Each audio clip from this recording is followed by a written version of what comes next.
आज़ादी के लिए इकट्ठे होकर जिस लेवल की उन्होंने लड़ाई लड़ी है, इसकी माजी में कोई और मिसाल मिलती नहीं है। यहां पे मेरे पास एक और इंफॉर्मेशन है, वो मैं आपके साथ शेयर करता हूं कि एक्चुअली इन्होंने इसको अचीव कैसे किया। इस पे सोराब बरकत साहब, ज्यादती होगी मैं उनका नाम नहीं लूंगा, तो उन्होंने 4 बड़े बुनियादी नुकात की निशानदेही की है और यही नुकात हैं उनकी कामयाबी के। नंबर 1, अवाम ने एका कर लिया था, यानी एकदम तमाम शहर और हर दुकान बंद कर दी गई थी आजाद कश्मीर में।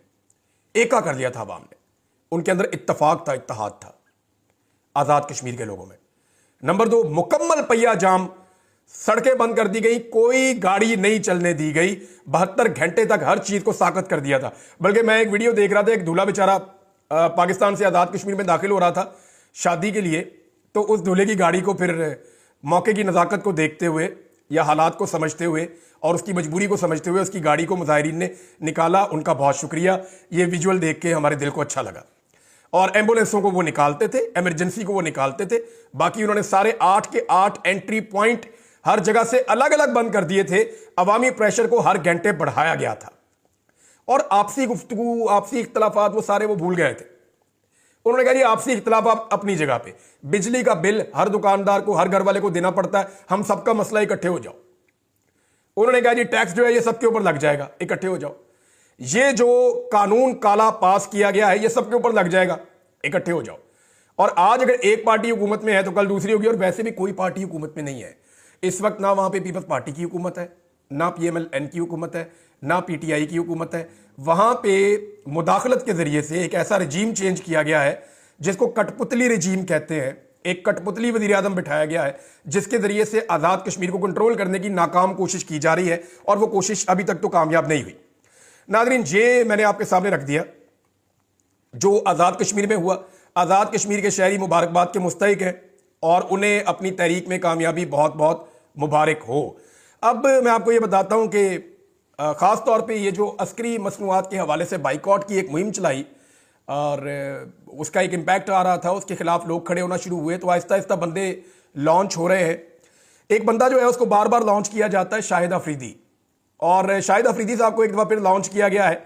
इनके जो चंद बयानात हैं वो मैं आपके सामने रख देता हूं, फिर मैं आपको बताता हूं कि एक्चुअली शाहिद अफरीदी साहब को कैसे लॉन्च किया जाता है। देखिए, एक चीज़ का और भी बाइकआउट करना होगा पाकिस्तानियों को। एक है एस्टेब्लिशमेंट की ऐनक।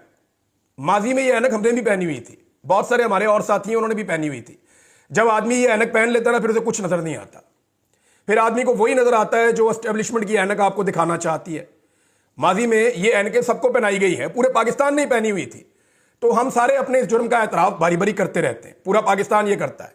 ये ऐनक इमरान खान साहब ने भी पहनी थी, बाकी सबने पहनी थी, लेकिन अच्छी बात यह है कि अवाम की आंखों का ऑपरेशन हो गया और बहुत सारी चीजें उनके लिए क्लियर हो गई। तो ये जो है ना एस्टेब्लिशमेंट की ऐनक पहन के जब देखते हैं तो फिर ऐसे ही नजर आता है जैसे आजकल शाहिद अफरीदी को नजर आ रहा है। मैं आपको दिखाता हूं उनका स्टेटमेंट क्या है। शाहिद अफरीदी साहब जनाब अली फरमा रहे हैं कि मेरी ख्वाहिश थी कि क्रिकेट खेलूं या आर्मी में जाऊं। इमरान खान को देखकर क्रिकेट शुरू की, इमरान खान नहीं होते तो क्रिकेटर नहीं बनता। याद रखिएगा कि शाहिद अफरीदी अपने हर कार्रवाई के अंदर पहले इमरान खान की तारीफ करते हैं, फिर पीठ में छुरा घोंपते हैं। अभी मैं आपको बताता हूं कि कैसे पीठ में छुरा घोंपा। इमरान खान साहब की जो ताकत है वो सोशल मीडिया है। सोशल मीडिया पर बदतमीजी और इखलाकियात से उतरकर बात होती है। लोग अपने आप को तालीम याफ्ता कहते हैं मगर बेचारों की तरबियत नहीं है। जनाब, ये शाहिद अफरीदी का स्टेटमेंट है। फिर शाहिद अफरीदी ने एक और अटैक किया इमरान खान पे कि मुल्क चलाने की बात है, सारे बैठते हैं, मुल्क को लेकर चलते हैं। अगर आपकी नीयत है तो मुल्क को लेकर चलो। अगर मेरी नीयत यह है कि मैं तो बिल्कुल ठीक हूं, सामने वाला चोर है, डाकू है, ऐसा नहीं हो सकता। तो चोर और डाकू जो है बाकी पॉलिटिकल पार्टीज को इमरान खान कहते हैं, इमरान खान को कोई चोर और डाकू नहीं कहता। तो शाहिद अफरीदी ने एक बारीक वारदात इमरान खान के खिलाफ ये डाली। फिर एक और स्टेटमेंट देखें, अगर पीटीआई की हुकूमत चली गई थी तो उनको मजबूत अपोजिशन के तौर पर पार्लियामेंट में रहना चाहिए था। इमरान खान की टीम की सिलेक्शन बेहतर हो सकती थी। ये 2 कीड़े मजीद निकाले शाहिद अफरीदी ने इमरान खान के अंदर।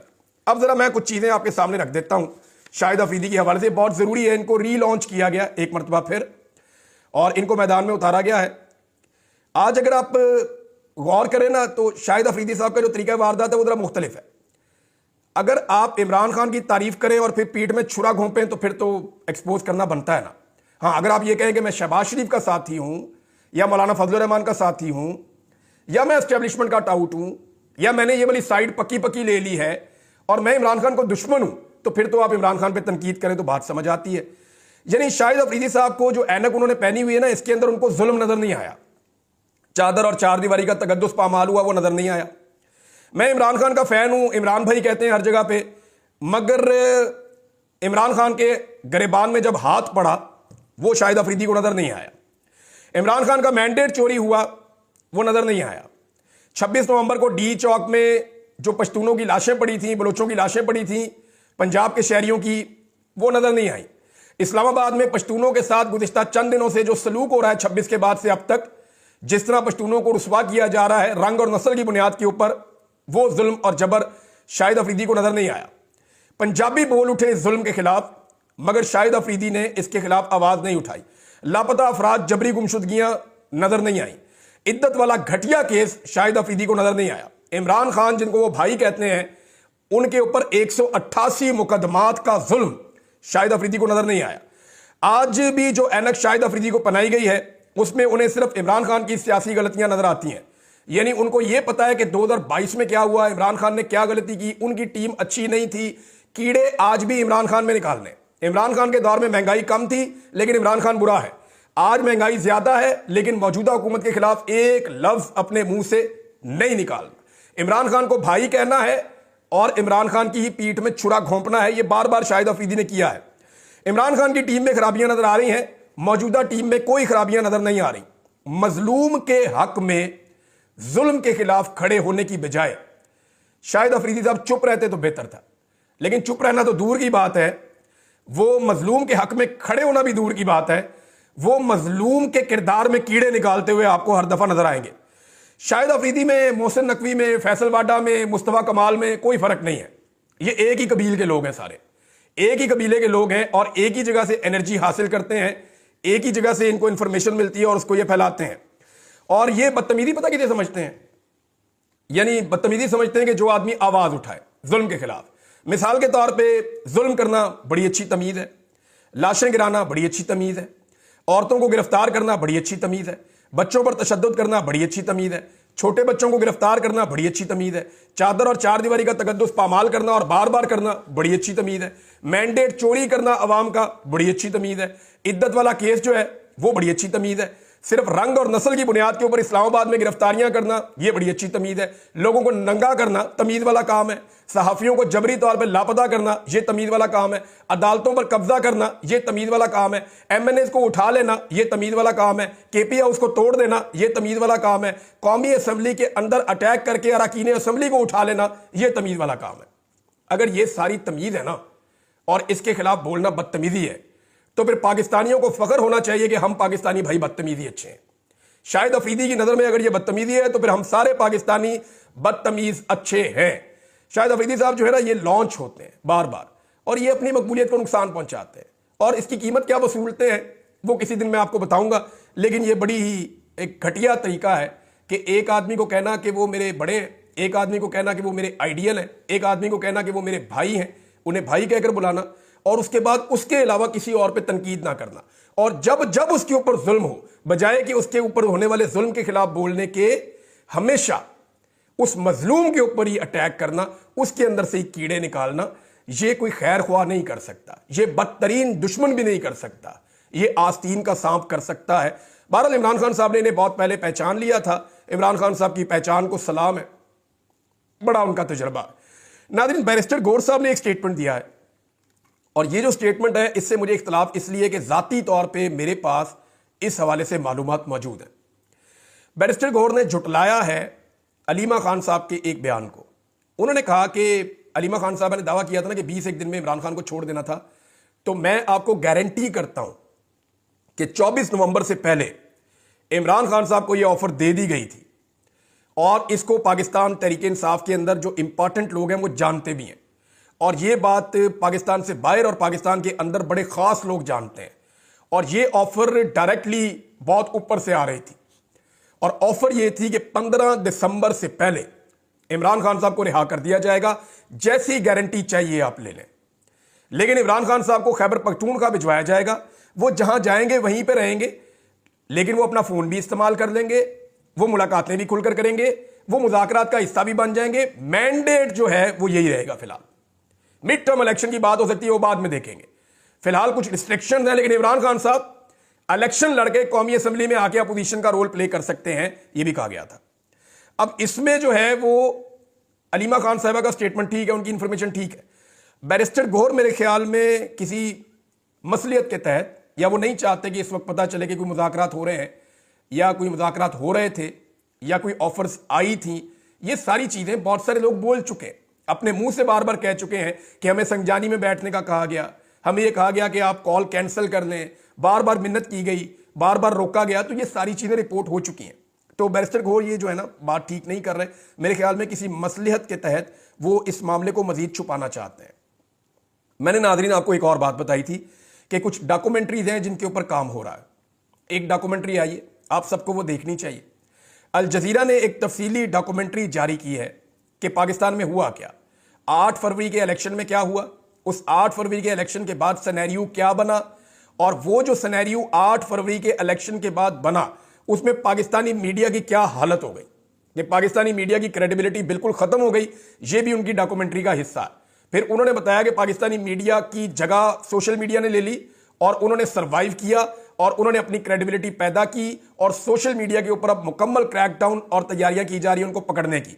फिर उन्होंने बताया कि एक्चुअली 24 नवंबर से लेकर 27 और 28 नवंबर की दरमियानी शब तक इस्लामाबाद में क्या हुआ और लॉन्ग मार्च वालों के साथ क्या हुआ, वो उन्होंने पूरा रिपोर्ट किया। एक तफसीली डॉक्यूमेंट्री अल जजीरा ने बनाई है, बड़ी इंपैक्टफुल डॉक्यूमेंट्री है।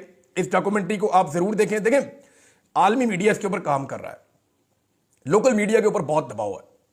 किसी तरह 26 नवंबर को डाउन करो, खत्म करो। डी चौक में कोई सानिया नहीं हुआ, लाशों की बात करना बंद कर दो। और इसमें मैं आपको यह बताता हूं कि पाकिस्तान तहरीक इंसाफ की लीडरशिप इन्वॉल्व है। मैं साबित कर दूंगा आपको, मैं अभी आपको साबित कर दूंगा। फिर जिसने जो कहना है वो कर ले, जिसने मेरे पे केस करना है वो केस कर दे जाके। मैं आपको साबित कर दूंगा कि देखें, मैं कम से कम जो लोग वहां शहीद हुए ना वो गरीब लोग हैं। जो लोग वहां शहीद हुए ना वो पाकिस्तान के लिए निकले हुए थे। उनको यह कहा गया था कि तुम्हें एक बेहतर पाकिस्तान दिया जाएगा। वो खलूसे नीयत के साथ आए थे, जिन्हें गोलियां लगी वो खलूसे नीयत के साथ आए थे, जो शहीद हुए वो खलूसे नीयत के साथ आए थे। उन लोगों के साथ जो हुआ, इस मामले के ऊपर कोई बोले या ना बोले, मैं बोलता ही रहूंगा। मैं इसके ऊपर किसी भी किस्म के कंप्रोमाइज को, चाहे वो कोई भी करे, मैं इसको एक्सपोज करूंगा। आज मैं आपको गारंटीड कह रहा हूं कि मैं इसके ऊपर चुप नहीं करूंगा। एक ही तरीका है चुप करवाने का, वो सारे जानते हैं। मैं अपना काम करता रहूंगा इस मामले पे। ये लहू बह गया, पाकिस्तानियों का खून है भाई, पाकिस्तानियों का खून बह गया है। मैंने साना मॉडल टाउन के ऊपर बिल्कुल कंप्रोमाइज नहीं किया था। मैं आखिरी वक्त तक उसके ऊपर आवाज उठाता रहा था और अब भी मैं आवाज उठाऊंगा। मैं इस पे पीछे नहीं हटूंगा। अब मैं आपको यह बताता हूं कि इसको दबाने के लिए एक नई कार्रवाई की जा रही है। ये जो मदारस का मामला है ना, इसकी रजिस्ट्रेशन का मामला, ये 2019 में पाकिस्तान तहरीक इंसाफ ने मुआहिदा कर लिया था। ताहिर अशरफी उस वक्त इमरान खान साहब के साथ होते थे। वो मुआहिदे की तफसीलात भी मौजूद है। उसके मुताबिक जनाब मदारस का जो है पूरा एक फंड होगा, मदारस को रजिस्टर किया जाएगा, हुकूमत की निगरानी होगी, बहुत सारी फैसिलिटीज दी जाएंगी। ये सारा इमरान खान साहब ने तय कर लिया था ताकि मदारस के ऊपर जो एलिगेशन लगते हैं या मदारस के अंदर जो एक्टिविटीज हैं वो हुकूमत के साथ जुड़े। अब हुआ यह है कि मौजूदा हुकूमत ने इसको नॉन इशू को इशू बनाया। और क्यों बनाया मैं आपको बताता हूं। मौजूदा हुकूमत का मंसूबा यह है कि एक और लॉन्ग मार्च इस्लामाबाद आना चाहिए ताकि जो पिछला लॉन्ग मार्च है उसके ऊपर गर्द बैठ जाए। पिछले लॉन्ग मार्च को लोग डिस्कस करना छोड़ दें, अगले लॉन्ग मार्च को डिस्कस करें। जानबूझकर एक लॉन्ग मार्च को इस्लामाबाद में दावत दी जा रही है और उलमा इकराम को, फजल रहमान साहब को, दीगर मदारिस के लोगों को कहा जा रहा है कि इस्लामाबाद पहुंचे। हल्की फुल्की मौसीकी वहां पे होगी, लाठी चार्ज, डंडे, आंसू गैस थोड़ा बहुत चलेगा। एक ड्रामा क्रिएट किया जाए ताकि जो 26 नवंबर की रात वहां पे हुआ, जो कत्लेआम हुआ, उसके ऊपर पर्दा डाला जा सके। उसको दबाने के लिए एक नया खेल खेला जा रहा है और इसमें कुछ लोग सहूलतकारी भी कर रहे हैं। फजल रहमान साहब ने हमेशा स्टेटस को की मदद की है। मैं उनकी नीयत पे शक नहीं कर रहा, वो ये चाहते होंगे कि मदारस के मामले में मामला बेहतर हो, लेकिन उनके स्टेटमेंट पहले भी बड़े सख्त थे। लेकिन एंड ऑफ द डे फजल रहमान साहब ने क्या किया? फजल रहमान साहब ने पूरे सिस्टम की सहूलतकारी कर दी और सहूलतकारी इस तरह हुई कि उस आईनी तरमीम के बाद जो बाकी बचने वाली चीजें थी उन्होंने कानून के जरिए कर ली। और उस कानून को इसलिए रिवर्स नहीं किया जा सकता कि आईनी तरमीम के नतीजे में फजल रहमान साहब ने इस हुकूमत को वो आईनी बेंच दे दिया जिसके अंदर कोई चीज अब चैलेंज नहीं हो सकती। अगर होगी तो हुकूमत के हक में फैसला आएगा, क्योंकि वो बेंच बनाया ही हुकूमत ने खुद अपनी मर्जी का है। लिहाजा ये चीज होगी क्लियर। फजल रहमान साहब ने मुकम्मल सहूलतकारी मौजूदा निजाम को दी थी अपोजिशन में बैठ के। अब दोबारा से वो इस मामले के ऊपर मेरे ख्याल में मट्टी डालने के लिए या पर्दा डालने के लिए वो अपने लोगों को लाएंगे और तवज्जो हटाने की और तवज्जो बटाने की कोशिश करेंगे ताकि डी चौक से तवज्जो हटाई जा सके। नहीं हटेगी। इस पे पाकिस्तानी बात करते रहेंगे और सवाल एक ही है कि गोली क्यों चलाई। एक ही सवाल है ना, गोली क्यों चलाई? गोली नहीं चलानी चाहिए थी। नाज़रीन, एक और चीज है और वो ये है कि अब तक ये रोजाना हमें इसके ऊपर बात करनी है, हर वीलॉग में बात करनी है। ना ही पाकिस्तान तहरीक इंसाफ ने FIR दर्ज करवाई। आज जनाब जब मैं आपसे बात कर रहा हूं तो 8 तारीख की रात हो चुकी है, लगभग 2 हफ्ते होने वाले हैं और ना पाकिस्तान तहरीक इंसाफ ने अब तक अपनी FIR दर्ज करवाने के लिए कोई दरखास्त दी, ना ही लापता अफराद के हवाले से हेबियस की पटिशंस दायर की। आज तक पाकिस्तान में जो बंदा भी लापता हुआ है ना, सबसे पहले उसके घर वाले जाकर एक पटिशन डालते हैं हाई कोर्ट के अंदर। जिस इलाके से वो अगवा होता है वहां के हाई कोर्ट के अंदर एक पटिशन जाती है कि हमारा ये बंदा इस जगह पे आया था, ये कर रहा था, लापता हो गया, उठा के जबरी तौर पे गुमशुदा कर दिया गया, हमारा बंदा हमें रिकवर करके दिया जाए। PTI के मुताबिक उनके 150 के करीब बंदे लापता हैं। एक बंदे की भी अभी तक हेबियस की पटिशन इस्लामाबाद हाई कोर्ट में नहीं गई। इंतजार पंजूथा की गई थी ना, अब्बासी साहब की भी गई थी, मेरी भी गई थी, मैं एक जर्नलिस्ट हूं, मेरी भी गई थी, अहमद फराद साहब की भी गई थी, जितने भी लोग, डार साहब की भी गई थी, जितने लोग लापता किए गए हैं उन तमाम की पटिशन जाती है फौरी तौर पे। समी इब्राहिम साहब की भी गई थी और ये मकबूल जान साहब की भी गई थी। इसी तरह हमारे जो हैं वो आफ्ताब इकबाल साहब, उनकी भी गई थी। लेकिन यहां पे एक बंदे की भी लापता होने की पटिशन तकरीबन 2 हफ्ते होने को आ गए हैं, इस्लामाबाद हाई कोर्ट में गई नहीं। क्यों नहीं जा रही? ये जानी चाहिए थी ना, नहीं जा रही। दूसरा यह है कि FIR अभी तक, यानी इतने दिन पाकिस्तान तहरीक इंसाफ वकीलों की पार्टी है, इतने वकील हैं इस पार्टी के अंदर के तबाही फिरी फिरी लंडा बाजार है वकीलों का, अभी तक एक FIR वो नहीं लिख सके कि जनाब उस दिन वकूआ क्या हुआ और FIR कैसे होनी चाहिए। नंबर 3 जो है वो CCTV फुटेज को महफूज बनाने के हवाले से 2 हफ्ते गुजरने के बावजूद पाकिस्तान तहरीक इंसाफ ने कोई कदम नहीं उठाया, अभी तक नहीं उठाया। और मैं आपको यह खबर दे देता हूं कि अब CCTV फुटेज नहीं मिलनी, ये तहरीक इंसाफ उल्टी लटक जाए। ये अब जो मर्जी कर ले, इमरान खान साहब जब बाहर आएंगे, अब CCTV फुटेज नहीं मिलनी। जो होना था उन्होंने वो कर लिया। अब जहां पे वो सेफ है या जहां पहुंच गई है वो वहीं पे है, अब CCTV फुटेज नहीं मिलनी।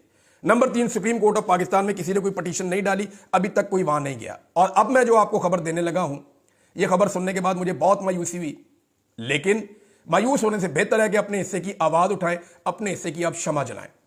हुआ यह है कि तहरीक इंसाफ के अंदर जब पॉलिटिकल कमेटी की बार बार मीटिंग होती है तो उसमें बहुत सारे अरकान बार बार ये कहते हैं कि FIR क्यों नहीं हो रही, हम अपने लापता अफराद के लिए क्यों आवाज़ नहीं उठा रहे, CCTV फुटेज के लिए क्यों नहीं कोशिश कर रहे।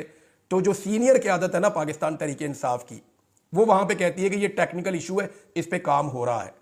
इस सीनियर क़यादत को मैं अगवा करवाऊँ ना, ये सीनियर क़यादत अगवा होना तो 2 घंटे के अंदर जाके पटिशन जमा हो जाएगी हाई कोर्ट के अंदर। 2 घंटे के अंदर पटिशन, अभी आप बैरिस्टर गौर को उठा लें या किसी और को सीनियर को उठा लें, 2 घंटे के अंदर पटिशन ना हो, इस्लामाबाद हाई कोर्ट में छुट्टी वाले दिन ये पहुंच जाएंगे, जाके पटिशन दायर करेंगे, ये करवाएंगे। लेकिन वो गरीबों के बच्चे जो उठाए गए हैं 150, एक के ऊपर भी इन्होंने अभी तक पटिशन दायर नहीं की। और इसमें जो है वो पटिशन तो आएंगी और उनके ऊपर जो है वो अदालतें एक्शन भी लेंगी। वो कैसे होगा वो मैं आपको बाद में बताऊंगा। लेकिन अभी तक तहरीक इंसाफ ने, अगर ये कंप्रोमाइज है तो ये बहुत खौफनाक चीज है, ये बहुत खौफनाक चीज है। अब तक के लिए इतने, अपना ख्याल रखिएगा, अपने चैनल का भी। अल्लाह हाफ़िज़।